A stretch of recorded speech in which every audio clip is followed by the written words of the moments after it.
following article appeared in the July-August 2012 issue of Loss Prevention magazine. To see or hear other articles and podcasts by Wicklander-Zulawski, visit www.w-z.com.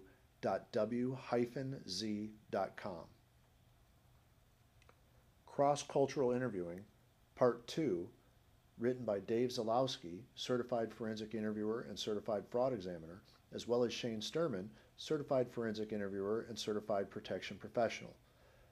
This article is being read by Wayne Hoover, Certified Forensic Interviewer. Copyright 2012. Cross-Cultural Interviewing, Part 2. The beginning of every interview or interrogation revolves around the elements of rapport.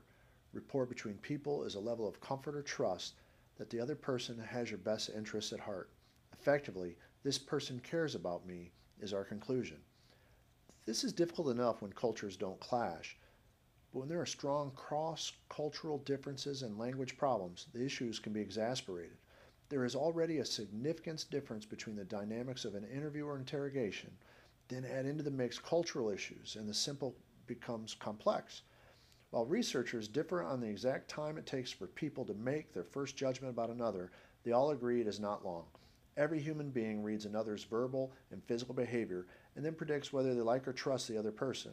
It's a combination of demeanor, voice, personal space, interview location, and a host of other things that, when added together, create rapport between people. Once a judgment is made about another person, that conclusion is difficult to change. There is no question a common heritage and language gives one a step up on developing rapport. Regardless of whether you're interviewing or interrogating, an expression of caring will help bring a connection between the interviewer and the subject. However, trying too hard to make a connection will breed distrust in the relationship. We want to take care about the other person, but not so much that we appear insincere. Establishing rapport. Developing a personal relationship is the key to success regardless of the culture. This can be shown by expressing interest in the other person's comfort and showing a combination of empathy and compassion for the individual's situation.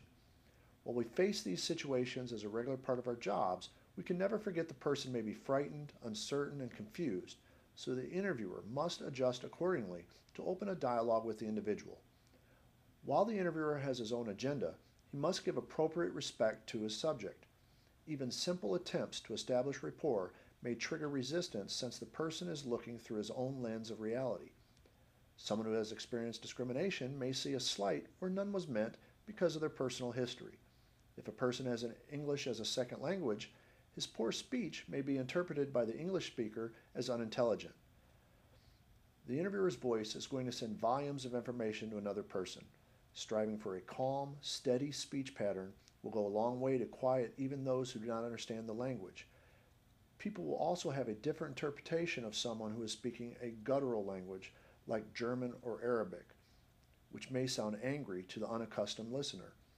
This interpretation is common to a number of languages or dialects, such as Greeks, Israelis, African Americans, Poles, Italians, and Arabs, to name a few.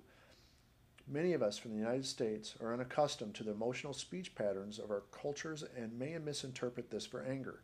The context of the conversation and behavioral features of the individual will help in sorting out the true meaning of the situation. Every culture has some element of saving or losing face as part of its members' behavior. The interviewer has to balance the fact that merely participating in an interview may cause shame for some. This may increase resistance and reduce cooperation from the individual. Sometimes it's the interviewer's questions that trigger shame as the interviewer explores the topics. In other instances, it may be the repetitive nature of the questions that makes the subject question whether he is being believed. The cognitive interview, an interview designed to assist a witness's recall, seeks to help deflect these thoughts by a series of instructions prior to beginning the interview. Another way to establish rapport in most situations is by listening. Probing questions may make an individual feel as though they are being interrogated, while using narrative or open-ended questions encourage the person to respond with longer answers that provide more information. This allows the interviewer to observe the perspective of the subject and what he feels is important, rather than contaminating the view with the interviewer's words or biases. The interviewer then uses probing questions to clarify or expand the narrative, which makes sense to the subject who has been allowed to speak freely about his situation. The open narrative is especially important to those cultures that may be less open to speaking freely in social contexts or those they find intimidating. Nonverbal response. The nonverbal world is also something an interviewer can focus on in cross-cultural interviews. While it is difficult for a non-native speaker to associate specific movements with a part of the individual's response, it may be apparent to the translator. The more often an interviewer can work with the same translator, the more aware the translator will become of what the interviewer finds valuable. Plus, the translator can be a valuable source of cultural information and insight into the subject's demeanor. During a cross-cultural interview, the subject is constantly sending information on the nonverbal channel through his movements, gestures, and posture. Translators and native speakers can often help interpret the behaviors for the interviewer. However, the interviewer can, in general terms, observe the basic emotional displays and accurately identify the emotion in cross-cultural interviews. More difficult is to establish the exact cause of the emotional response. The basic human emotions of fear, surprise, anger, happiness, sadness, disgust, and contempt are recognized by people across the globe. These emotional displays may be modified by different cultures to minimize or mask the emotion during conversations. The British, Japanese, and American Indian, all to some extent, learn to control their emotions to conceal what they are feeling. We should also mention there are appropriate nonverbal behaviors that should accompany the emotional display. However, these may change from culture to culture.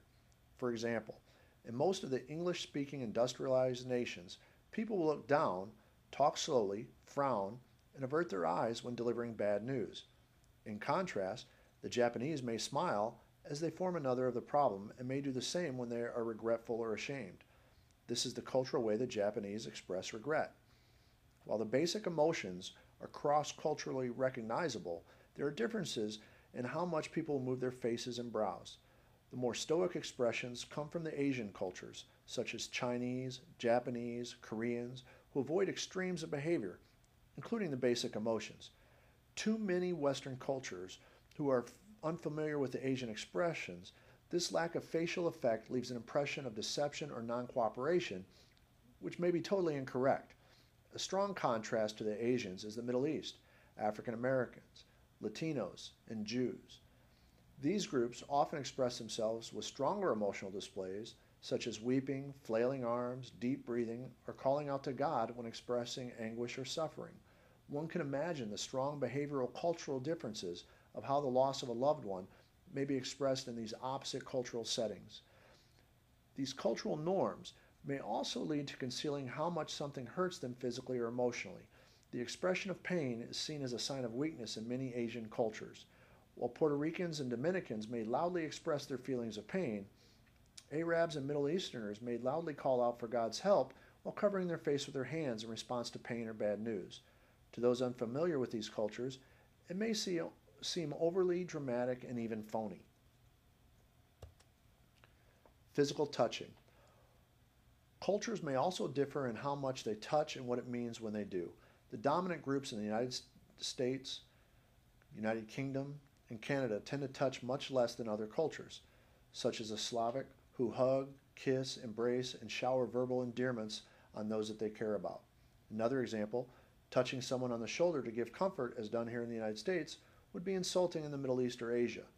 For Muslims and certain other religions, it is not permitted to touch a member of the opposite sex unless they are related, but they may welcome a touch by a member of the same sex. In many cultures, males and females will walk arm in arm or holding hands with members of the same sex with no hint of sexual attraction. Touching varies significantly and should be treated carefully so no offense is given or taken, and when done while interviewing, it should be used sparingly, if at all. We will continue this discussion in our next column.